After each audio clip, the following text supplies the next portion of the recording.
अस्सलाम वालेकुम everyone. I hope you all guys are well. I welcome once again to your own YouTube channel Kashmiri student. So guys, यहाँ पे आज हम discuss करने जा रहे हैं एक स्कॉलरशिप स्कीम के लिए जो जे के स्टूडेंट्स के लिए है। इसको हम prime minister special scholarship scheme बोलते हैं, पीएम ट्रिपल एस। इसके थ्रू यहाँ पे स्टूडेंट्स को कॉलेज मिलता है आउटसाइड स्टेट, और उसको वहाँ पे उनका फी वहाँ पे गवर्नमेंट पे करती है, और उनको मेंटेनेंस चार्जेस भी वहाँ पे गवर्नमेंट ही देती है। Approx 10,000 per year. वो हम सारा कुछ डिस्कस करेंगे, कितना मिलता है और कॉलेज फी कितना मिलता है, आपको क्या करना होगा, वो सारा हम यहाँ पे डिस्कस करेंगे। एलिजिबिलिटी क्या रहेगी आपकी, और आपको कौन से डॉक्यूमेंट रिक्वायर है इस स्कॉलरशिप के लिए अप्लाई करने के लिए, वो सारा कुछ हम डिस्कस करेंगे। ये स्कीम सबसे पहले मैं आपको बता दूँ, ये स्कीम 2011 में स्टार्ट हुई थी फॉर जे स्टूडेंट्स। फिर इसको मॉडिफाई टाइमली किया गया, टाइम टू टाइम मॉडिफाई किया गया। इसका जो ऑब्जेक्टिव है, इसका ऑब्जेक्टिव ये है कि एकेडमिक फी जे स्टूडेंट्स को यहाँ पे प्रोवाइड करें, और मेंटेनेंस अलाउंसेस भी यहाँ पे वो प्रोवाइड करते हैं, like hostel, mess fee, cost of books and other incidental charges extra, जो भी वहाँ पे स्टूडेंट्स को रिक्वायर होंगे वो यहाँ पे गवर्नमेंट अलाउ यहाँ पे गवर्नमेंट प्रोवाइड करती है। वो हम देखेंगे कितना मिलता है स्टूडेंट्स को पर ईयर या पर मंथ, और फ़ी कितना मिलता है, आपको फ़ी भरना होगा कुछ या नहीं, और आउटसाइड स्टेट मिलता है इसका कॉलेज, सबसे मैं बता दूँ। और जनरल डिग्रीज़, प्रोफेशनल डिग्रीज़ और मेडिकल डिग्रीज़, वो सब कुछ यहाँ पे हम यहाँ पे डिटेल्ड वीडियो में हम देखेंगे। आप लास्ट तक बने रहे। यहाँ पे 5000 फ्रेश स्कॉलरशिप्स इस साल के लिए 5000 स्कॉलरशिप यहाँ पे अवेलेबल है। Out of these 2070 scholarships are for general degree courses, 2830 for professional and engineering courses, और 100 मेडिकल कोर्सेज के like BDS and BDS, BUMS and MBBS. ठीक है। यहाँ पे हम नीचे देखते हैं rate of scholarship academic and maintenance allowances per annum. आपको कितना मिलेगा किस स्ट्रीम में स्कॉलरशिप, वो हम यहाँ पे देखेंगे। तो यहाँ पे प्रोफेशनल और सॉरी, पहले जनरल डिग्री के लिए देखेंगे बीए एक्स्ट्रा। तो जनरल डिग्री के लिए हम यहाँ पे नंबर ऑफ स्कॉलरशिप 2070 है, और आपको एकेडमिक फ़ी अपर लिमिट यानी कि कितना फ़ी किधर तक आपका फ़ी जा सकता है, मतलब जो गवर्नमेंट पे करेगा 30,000 वो पे करेंगे, इतना ही रहता है पर कॉलेज में फॉर जनरल डिग्री। इससे ज़्यादा नहीं रहता, मतलब कि आपको कुछ फ़ी वहाँ पे यहाँ पे डिपॉज़िट नहीं करना, कोई भी फ़ी आपको डिपॉज़िट नहीं करना, आपको खाली वहाँ पे एडमिशन लेना है फ्री ऑफ कॉस्ट। ठीक है। उसके बाद जो प्रोफेशनल डिग्रीज़ है, like engineering, BSc nursing, B pharmacy, B architecture, और BA, LLB, HMCT degree national law college में मिलता है खाली। ठीक है, यहाँ पे मेंशन किया हुआ है। तो इसके लिए 2830 वैकेंसीज़ यहाँ पे इन्होंने बताई है, और जो एकेडमिक फ़ी है वो 1.25 लाख यहाँ पे मिलता है, जो कॉलेज के लिए फ़ी यहाँ पे वो देते हैं गवर्नमेंट की तरफ से जो मिलता है। तो इतना ही फ़ी आपको वहाँ पे, इससे ज़्यादा फ़ी किसी कॉलेज में नहीं भरना पड़ता। और उसके बाद हम देखेंगे मेडिकल, जो भी डिग्री आती है मेडिकल में, उसमें देखेंगे लाइक बीडीएस और equivalent medical stream subject to NEET वायरा और एप्लीकेबल। तो जो ऊपर वाली मैंने 2 डिग्रीज़ यहाँ पे general degree and professional degree, इसके लिए आपको कोई एग्ज़ाम नहीं देना पड़ेगा। आपको खाली 12th बेस्ड मार्क्स पे यहाँ पे सिलेक्शन होगी। लेकिन जो मेडिकल डिग्री है इसके लिए आपको नीट में सिलेक्शन लेनी पड़ेगी। फिर आपको जो भी कॉलेज मिलेगा, ज़ाहिर है कि वहाँ पे तो प्राइवेट, अगर एमबीबीएस मिलेगा प्राइवेट कॉलेज में तो काफ़ी ज़्यादा फ़ी पड़ता है, या बीयूएमएस में भी अगर, या बीडीएस में भी अगर एडमिशन मिले तो काफ़ी ज़्यादा फ़ी भरनी पड़ती है। उसके लिए आपको खाली यहाँ पे रजिस्टर करना होगा। उसके बाद आपको फिर जॉइनिंग एक्स्ट्रा, जो कॉलेज में आप जॉइन करोगे वहाँ पे आपको वो जॉइनिंग एक्स्ट्रा अपलोड करनी है। फिर आपको 3 लाख पर एनम यहाँ पे मिलेगी स्कॉलरशिप फ़ी। और उसके बाद हम देखेंगे मेंटेनेंस चार्जेस सब स्टूडेंट्स के लिए इक्वल है, सारी स्ट्रीम्स के लिए 1 लाख पर एनम। 1 लाख तक आपको स्कॉलरशिप मिलेगी पर ईयर, यानी कि 10,000। पहले साल तो 20,000 मिलेगी, पहले महीने में, फर्स्ट मंथ में, जब आप कोर्स यहाँ पे जॉइन करोगे। फिर उसके बाद मंथली 10,000 मिलेंगे, और सेकंड ईयर से फिर 10,000 मिलेंगे पर मंथ, यानी कि 1 लाख मिलेगा आपको पर ईयर। तो यहाँ पे नीचे हम आते हैं। यहाँ पे डिस्ट्रीब्यूशन ऑफ या डिसबर्समेंट ऑफ स्कॉलरशिप जो है, वो आपके जो भी scholarship towards academic fee will be paid directly to the institution. तो जो भी फी होगा एकेडमिक फी, वो इंस्टीट्यूशन को यहाँ पे डायरेक्टली पे किया जाएगा बाय गवर्नमेंट। और जो भी मेंटेनेंस चार्जेस है वो स्टूडेंट के अकाउंट में यहाँ पे ट्रांसफर कर दिया जाएगा। तो यहाँ पे और भी दिया है, fixed maintenance allowance of 1 lakh per annum for all streams will be paid to the bank account of the student, जो मैंने अभी बताया। और फर्स्ट ईयर में जो है आपको 9 मंथ्स इंस्टॉलमेंट मिलेगा, यानी कि पहले मंथ में 20,000, फिर बाकी जो ये 10 मंथ्स में रहते हैं वहाँ पे 10,000 पर मंथ। और सेकंड ईयर से फिर आपको 10,000 पर मंथ मिलेगा 10 मंथ्स के लिए। ठीक है। यहाँ पे वही बताया गया। एलिजिबिलिटी जो है वो ये इंपॉर्टेंट है, यहाँ पे एलिजिबिलिटी क्या रहेगी। तो यहाँ पे हम बात करेंगे एलिजिबिलिटी के बारे में, कौन से स्टूडेंट्स यहाँ पे एलिजिबल है। Candidate should be domicile of union territory of Jammu and Kashmir. तो ये जम्मू एंड कश्मीर के लिए स्कॉलरशिप है, तो जम्मू एंड कश्मीर के ही स्टूडेंट्स यहाँ पे इसको अप्लाई कर सकते हैं। Students must have passed 12th examination from JK Bose और CBSE affiliated schools located in UT of Jammu and Kashmir. तो यहाँ पे स्टूडेंट्स जो भी स्टूडेंट यहाँ पे अप्लाई करना चाहता हो, उसने यहाँ पे 12th एग्जामिनेशन दिया हुआ होना चाहिए फ्रॉम जेके बोस और सीबीएसई से। और उसके बाद having family income of hours 8 lakh और लेस पर एनम, जिसको भी 8 लाख तक की इनकम होगी पर एनम, वो आपको इनकम सर्टिफिकेट लानी होगी तहसीलदार से बना के।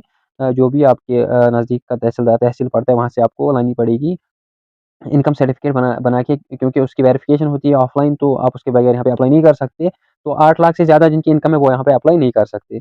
Candidates who want to take admission under lateral entry scheme have to pass diploma in engineering, जिनको इंजीनियरिंग में बीटेक करने के लिए यहाँ पे लेटरल एंट्री पास जिनको ज़रूरत है वो उनको यहाँ पे इंजीनियरिंग यानी कि पॉलिटेक्निक उन्होंने किया होना चाहिए। ठीक है, candidates are compulsory required to apply online on AICTE web portal, आपको ऑनलाइन यहाँ पे अप्लाई करना होगा, तभी आप यहाँ पे इसका फ़ायदा उठा सकते हो। Admission to lateral entry scheme will be subject to allocation of seats vacant seats of the preceding year in the engineering stream and in the relevant stream only. उसके बाद merit list will be prepared for HSC and lateral entry students and the same will be displayed on the AICTE portal. तो जब भी merit list बनेगा वो AICT portal पे वहाँ पे आपको मिल जाएगा। एक्सक्लूजन्स, तो यहाँ पे कौन से स्टूडेंट्स यहाँ पे अप्लाई नहीं कर सकते वो हम देखेंगे। अ, यहाँ पे सबसे पहले आप देखिए categories of candidates not eligible under the assessee J&K.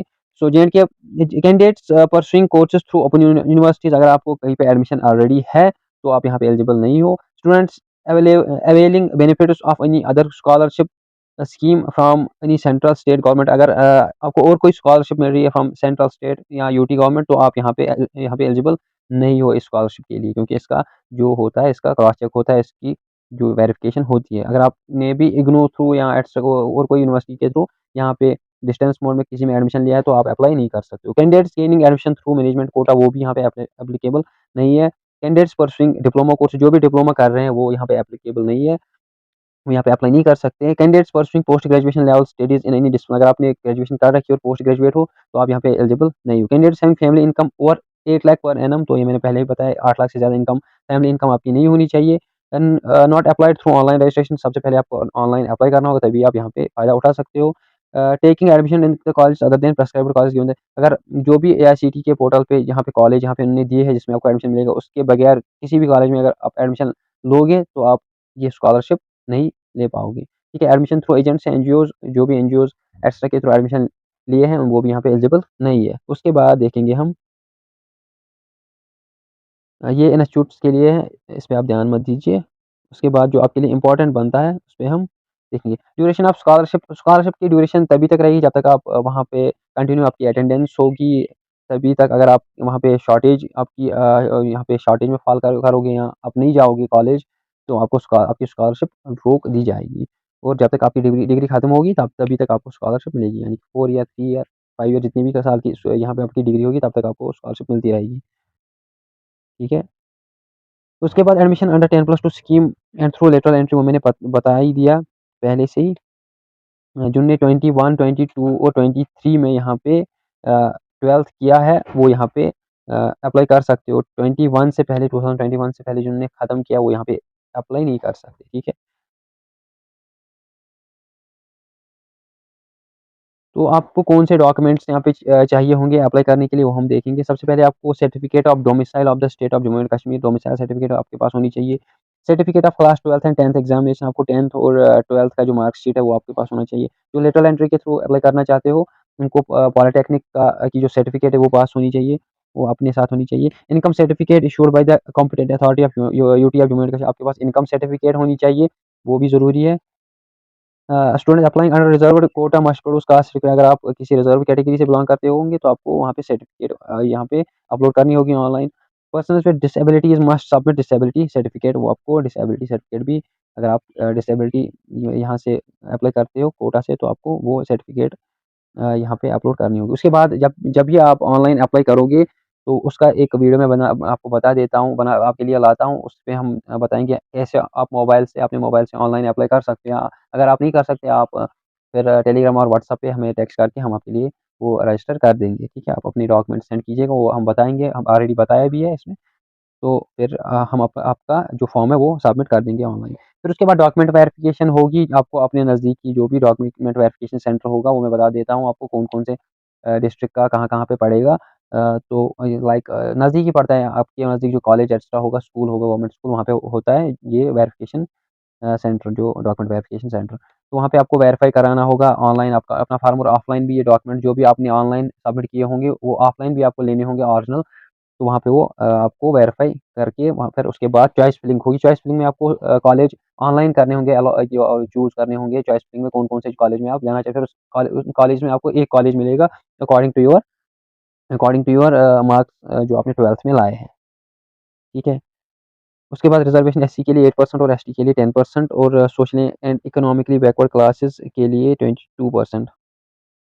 उसके बाद वीक एंड अनप्रिविलेज्ड क्लासेस के लिए 4%, आरबीए के लिए 10% और पहाड़ी स्पीकिंग के लिए 4% और ईएलसी एक्स्ट्रा के लिए 4%, ठीक है? उसके बाद आपको जो आपका जो बैंक अकाउंट है वो आधार के साथ सीड होना चाहिए, वो आपको करना है, वो काम आपको करना है, तभी आपको वहाँ पे स्कॉलरशिप मिलेगी। तो यही मेन कन्फ्यूजन है स्टूडेंट्स के। और जो भी आपको candidate should require to upload the following documents, आपको ये सॉरी आपको ये डॉक्यूमेंट्स यहाँ पे रिक्वायर है अपलोड करने के लिए ऑनलाइन जब आप रजिस्टर करोगे। एक तो पासपोर्ट साइज़ फ़ोटोग्राफ जिसका साइज़ 200 इंटू 30 पिक्सेल्स होगा, और स्कैनर सिग्नेचर होना चाहिए, डोमिसाइल सर्टिफिकेट होनी चाहिए, 12th का marks card, family income certificate issued by tehsildar और equivalent undertaken to be given by the student. Aadhaar number आपका होना चाहिए, कैटेगरी जो आप वहाँ पे ऑनलाइन अपलोड करना है, कैटेगरी सर्टिफिकेट होनी चाहिए, अगर आपकी कैटेगरी सर्टिफिकेट है वो अपलोड करनी है, और डिसेबिलिटी सर्टिफिकेट अगर किसी के पास है वो भी अपलोड करनी है। जो ऑलरेडी इस स्कॉलरशिप को अवेल कर रहे हैं वो यहाँ पे अप्लाई नहीं कर सकते। और उसके बाद general stream includes admission to जो भी जनरल स्ट्रीम है उसमें कौन-कौन से कोर्स आते हैं, उसमें बीए आते हैं, बीकॉम आता है, बीएससी आता है, बीएससी ऑनर्स आता है, बीबीए आता है और बीसीए और भी कुछ कोर्सेज़ आते हैं।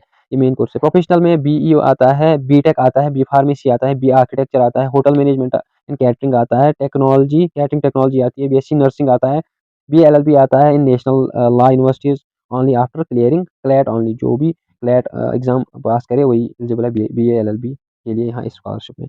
मेडिकल स्ट्रीम्स में MBBS, BDS, BMS and allied medicinal courses आते हैं, ठीक है? और saving bank account should be seeded with Aadhaar number जो मैंने बताया and the name of the bonafide certificate, ठीक है? Only candidates may only sorry candidates may not note their bank account should not be a not frill account, minor account, parents account, non operative account. आपको देखना है कि savings account है students ऐसा account नहीं चलेगी। तो ये जो भी कन्फ्यूज़न था आपके मन में वो यहाँ पे क्लियर हो गया होगा मेरे हिसाब से। अगर आपको भी अप्लाई करना है और आप हमारे द्वारा यहाँ पे रजिस्टर करना चाहते हो तो आप व्हाट्सएप पे यहाँ पे टेक्स्ट कर सकते हो, अपने डॉक्यूमेंट्स भेज सकते हो जो मैंने अभी बताया, जहाँ पे स्क्रीन पे भी है, जो यहाँ पे स्क्रीन पे जो भी डॉक्यूमेंट्स दिए हुए हैं वो आपको मुझे सेंड करने होंगे तो मैं आपके लिए अप्लाई कर दूँगा, और आप इस व्हाट्सएप नंबर पे भेज देना 7889351318, तो इस व्हाट्सएप नंबर पे आप भेज सकते हो अपने डॉक्यूमेंट्स। तो अगर आपने पहले इनकम सर्टिफिकेट बनाई हो, पहले इनकम सर्टिफिकेट बनाई होगी, मैं आपको बता दूँ इनकम सर्टिफिकेट अगर आपने बना के रखी है फॉर स्कॉलरशिप पर्पसेज़ तो वो 6 मंथ से ज़्यादा पुरानी नहीं होनी चाहिए, क्योंकि ये 6 मंथ्स के लिए ही वैलिड रहती है। इसके बाद भी अगर आपके मन में और कोई डाउट बचता है तो आप टेक्स्ट कर सकते हो या कमेंट सेक्शन में बता सकते हो। Thank you for watching this video.